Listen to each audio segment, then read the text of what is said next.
Eu vou demitir um monte de prefeito, um monte de vereador do Brasil, que é basicamente um bando de parasitas.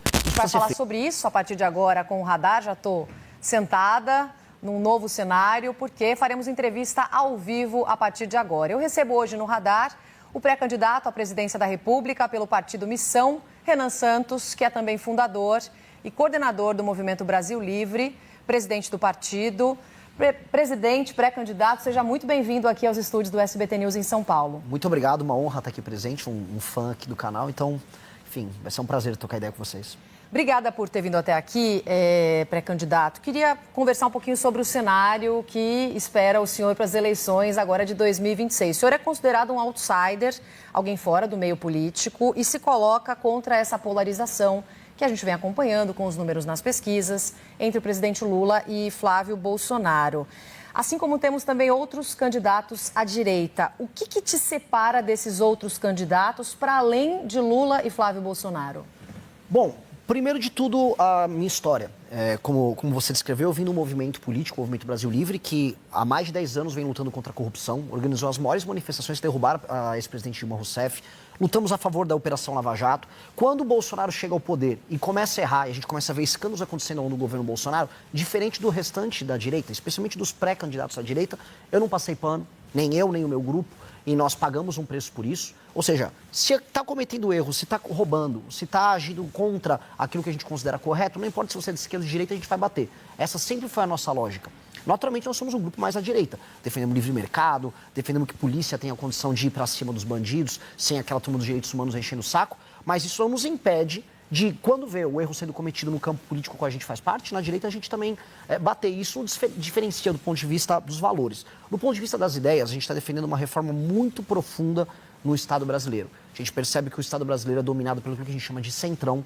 O centrão é absolutamente corrupto e isso está impedindo regiões inteiras do Brasil de se desenvolver. Eu rodei agora o Maranhão, estava rodando o Nordeste, é muito triste que eu vi ali. As pessoas continuam migrando do Nordeste para o Sudeste, para o Sul do Brasil e há um motivo. E o motivo é político e a gente quer resolver esse motivo para que o Brasil inteiro seja desenvolvido.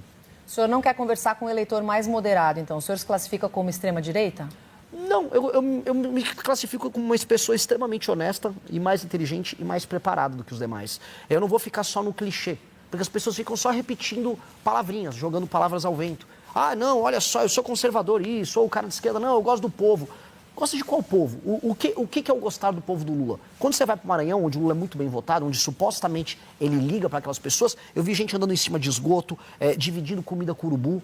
Eu não vi ninguém gostando de povo no Maranhão. Ao mesmo tempo, eu vejo os problemas no Sul-Sudeste, que a direita supostamente bolsonarista cuida. Ah, não, a gente resolve a questão da segurança. Resolve.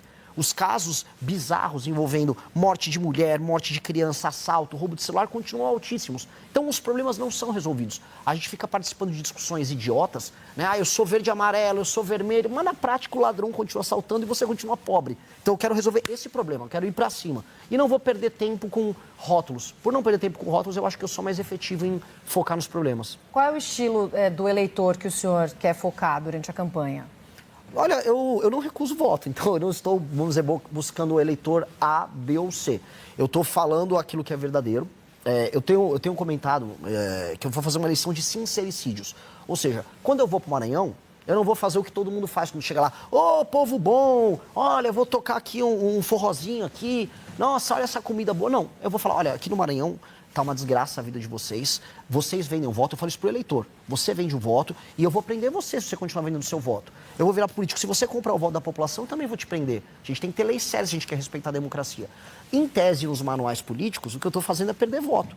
Mas o que eu vi foi outra coisa. Eu falei a verdade pro eleitor, eu tratei o eleitor de uma maneira madura, tratei ele como adulto, e o eleitor respondeu de maneira positiva. Ele falou, não, Renan, você tem um ponto, você está certo. Tanto que nos lugares onde eu cometo esses sincericídios, ou seja, onde eu falo verdades que em tese não se fala para o eleitor, as pessoas estão reagindo bem.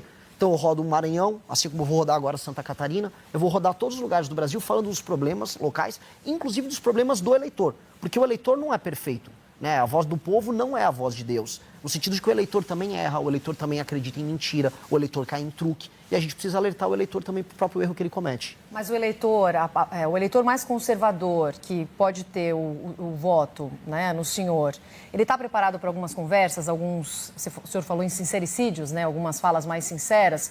O senhor recentemente respondendo a um vazamento de mensagens da imprensa, falou sobre o uso, por exemplo, de cogumelos alucinógenos. O eleitor, por mais que tenha estudo, tenha comprovação científica já no nosso país, o eleitor mais conservador, ele está pronto para esse tipo de conversa? Eu não sei se ele está pronto, porque eu não vou fazer mentir para ele.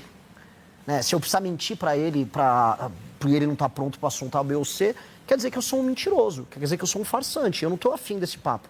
Como eu te disse, eu quero uma eleição em que as pessoas serão tratadas como pessoas, como adultos. Se for tratar como criança, eu vou inventar, não, na verdade, vazou uma conversa, mas era uma IA. Não, olha só, assim, uma vez eu tomei uma microdosagem para me ajudar a trabalhar mais. Muita gente no mercado financeiro, muita gente no Vale do Silício, o Elon Musk já fez a mesma coisa, e eu acho que eu fiquei mais produtivo com isso, inclusive gostaria de ver isso no SUS, tanto a psilocibina quanto o canabidiol do SUS. Não acho problema nenhum em tratar de sistemas. Eu não vou colocar o eleitor como um idiota. Mesmo que alguns não estejam prontos, mas é da vida, né? Não se agrada a todo mundo.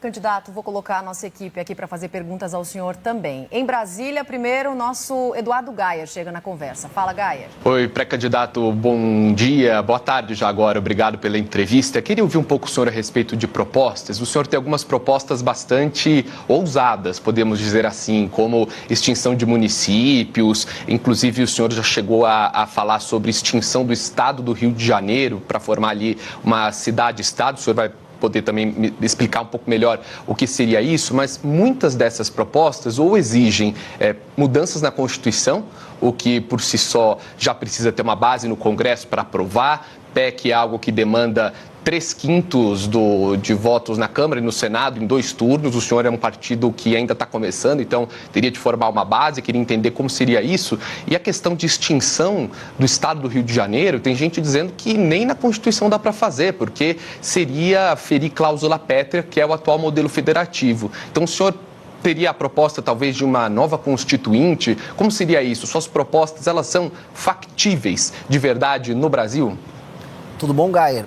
Excelentes perguntas, né?